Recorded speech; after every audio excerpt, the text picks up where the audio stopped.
কয়টা জিনিস না নাই? কথা কথা তো কয়টা? তাই না যখন বইয়া বইয়া মজা মারতে আছে ওই তার কর্মীরার লগে এই টাইমে গিয়া যখন একজনে কইছে আবুল আহাব ভাইসা আপনারা বইয়া বইয়া আলাপ করেন কারবার দিকে উঠতে গেছে। কই কি কারবা? আল্লাহ যে আয়াত নাজিল করছে তাব্বাত ইয়াদা আবি লাহাবি ওয়া তাব, এই কথা হুননের পরে আবুল আহাব আরবি বুঝে নাকি বুঝে না? আবুল আহাব উঠটা দিছে দৌড়, কর্মীরা গিয়ে ফিসিতে আঞ্জা দিয়া ধরছে। আপনি দৌড় দিলে আমরা কর্মীরা রুফাই কি আয়াত নাজিল হইছে আমার ব্যাপারে, দৌড় কি আমি দিতাম না তোমরা দিবা নাকি? আমি এনা টের পাইতাছি কি যাইতে আছে। আমরা কি মোহাম্মদের আল্লাহরে মানি? মোহাম্মদের আল্লাহ কিতা কইছে এটা হুননের দরকার কি? আবুল আহাবের জবাবটা কিতা দিছে শুনছেন না তো? কই এলাইতা আর আইনা নাই কই এলাই আর হ্যাঁ কই এলাইতা যখন কইছে আবুল আহাবের আল্লাহরে দাম আরে মোহাম্মদের আল্লাহরে এই না না না তে উঠছে না তারে কেটে তুলছে। সাই রিয়াকশনটা কেমন হয়? সাংঘাতিক রিয়াকশন। সিফা দিয়া বইয়া তো লরে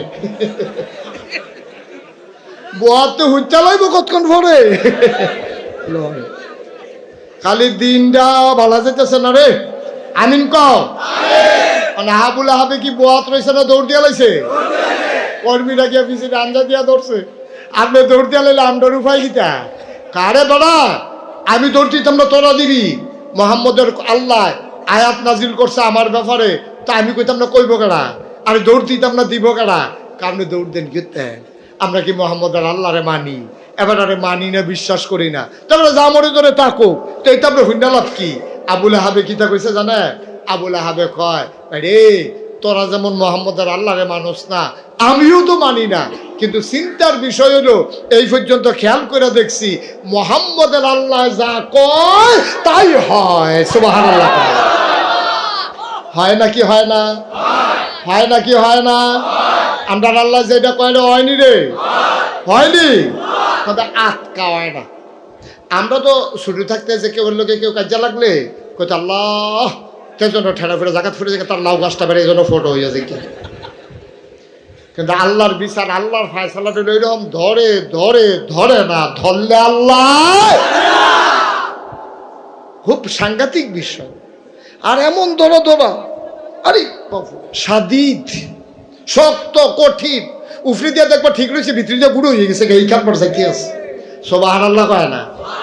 এখন যখন আবুল আহাবে এই খবর পাইছে, এই খবর আবুল আহাবের বউয়ের কানও গেছে। এই আবুল আহাবের বউটা কি নগণ্য না জঘন্য? কম না বেশি? এরকম বেরিয়ে আসেনি রে আমরা দেশ। আমি সব মাহফিলও গেলে আজ যে মাগরিবের পরে দাউদকান্দি কই আইছি, আমি যেখানে যাই কি রে জানি দাউদকান্দির কথা আইয়া পড়ে। আর যখন আবার আইয়া পড়ছে তো কই আলাইতা দাউদকান্দি। আমি এক মাহফিল আমি কইছি অনেক বেরিয়েছে খারাপ, এক বুড়া বেড়া ফাল দিয়ে খেয়ে আমরা ঘরে আছি। আমি আপনাদের কইছি এটা কইতে আর ভিতরে রাহাম কত, তাই আমার আংরা বানাই নিছে বাসাম কয় বছর কইয়া দিয়ে মরেছে গেমের রে আসেনি রে রহ জাগা মতো আছে, ঠিক কিনা আছে জায়গায় জায়গায় আল্লাহ যুগে যুগে সেট করে রাখছে রে। এ আবুল আহাবের স্ত্রী কি নগণ্য না জঘন্য? এবিডি যখন শুনছে এবিডির জামাইয়ের ব্যাপারে কইছে তাব্বাত ইয়াদা আবি লাহাবি ওয়া তাব, এবিডি আরবি বুঝেনি রে, এবিডিও তো আরবি বুঝে। এবিডি কয় হ্যাঁ তোমার ইয়া হয় না, তোমার রাস্তাত কাটা বিছাই দিয়া রাহি, তুমি ও মাগো কইয়া চিল্লান দাও, আজ আবার খোদা আল্লাহ রে দিয়ে এত বড় শক্ত কথা আমার জামাইয়ের নামে কোয়াও, আজ যাও হইব দাওড়া লইয়া শাড়িটা কাঁচা দিয়া এবিডি বাড়ি গেছে গা নবীজিরে বিচারে। বিচারতে বিচারতে বিচারতে বিচারতে সারাটা দিন বিচাইরা আই তে রুখ লইয়া লাইছে, থামতো না।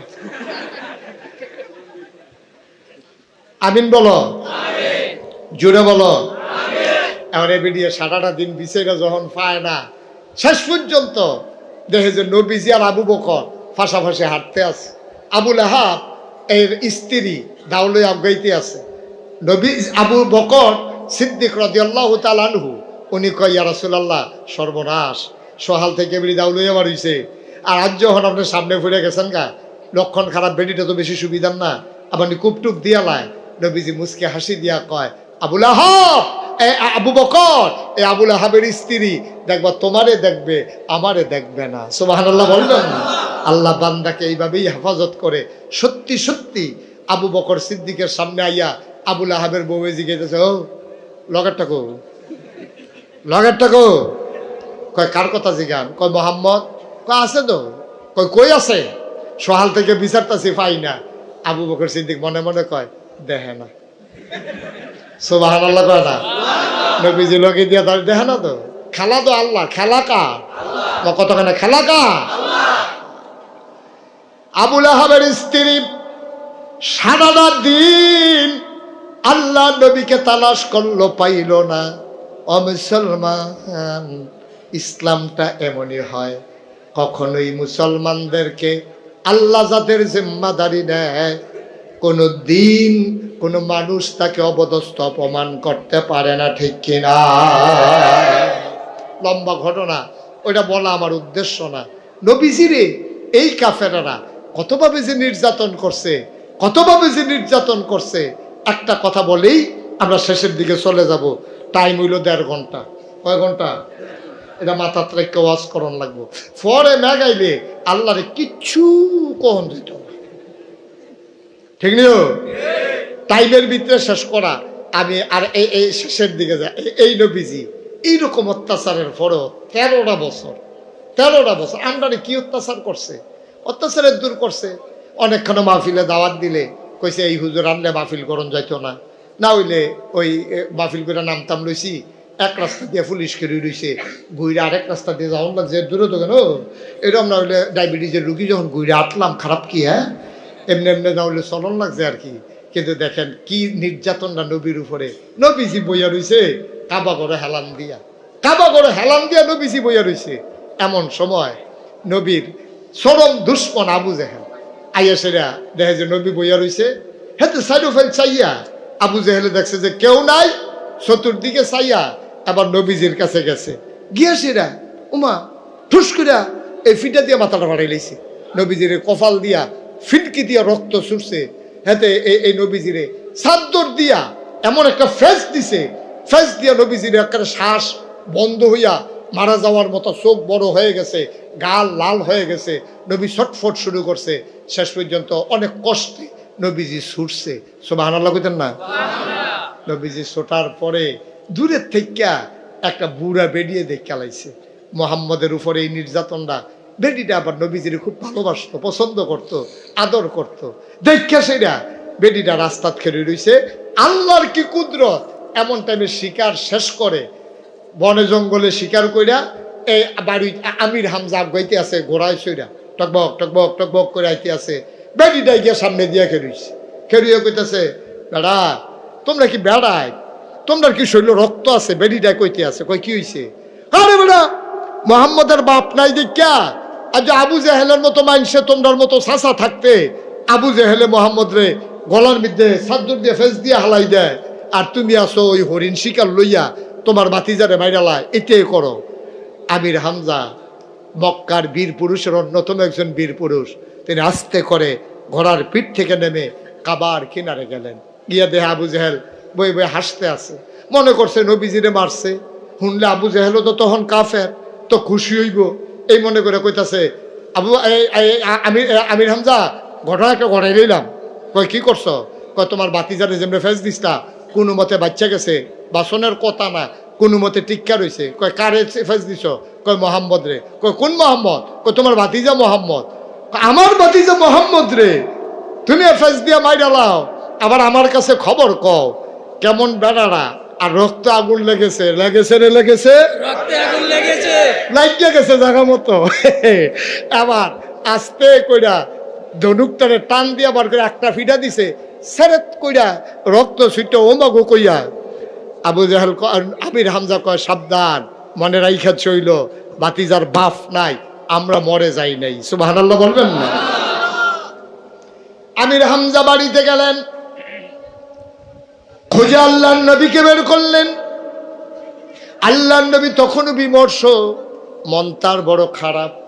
আল্লাহ নবীর কাছে গেলেন আমির হামজা, ডাক দেয়া কয় ভাতিজা মন খারাপের কিছু নাই, আমরা ছেড়ে দেওয়ার মানুষ না, আমার রক্তে কামড় দেবে, আমি ছেড়ে দেব না। ভাতিজারে তুই শুই না খুশি হবি, আবু জেহেলের মাথা ফাটাই দিছি, ফিনকি দিয়া রক্ত ছুটেছে, প্রতিশোধ দিয়ে নিয়েছি। নবী কারে কয় শোনো, আল্লাহ নবী এবার চোখের পানি ছেড়ে দিলেন।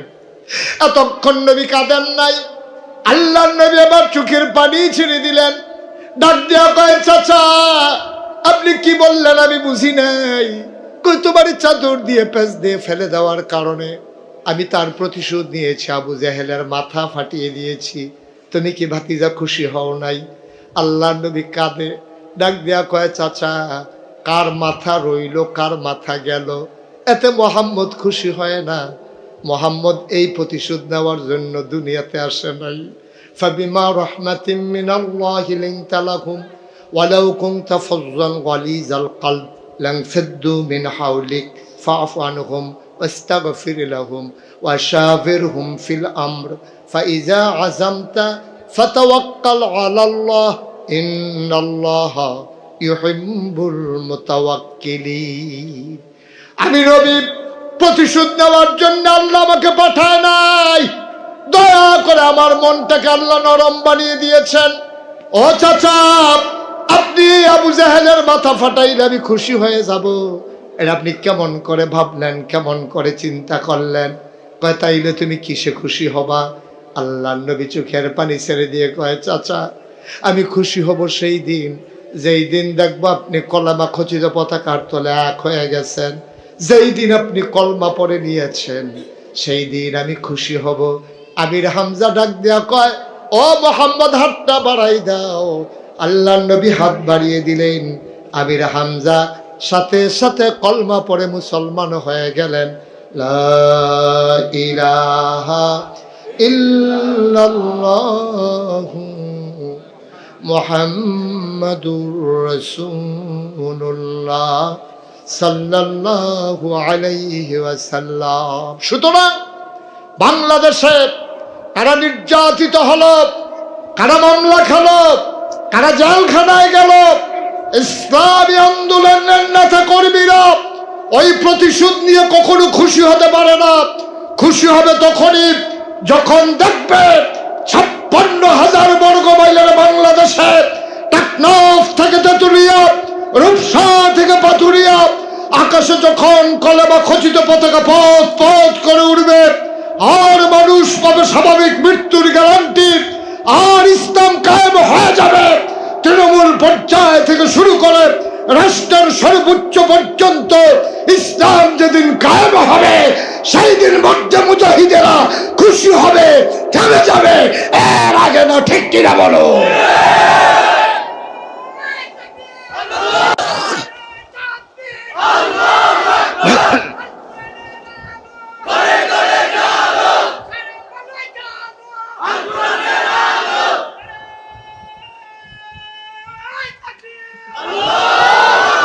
সবাই পড়ে না আমিন।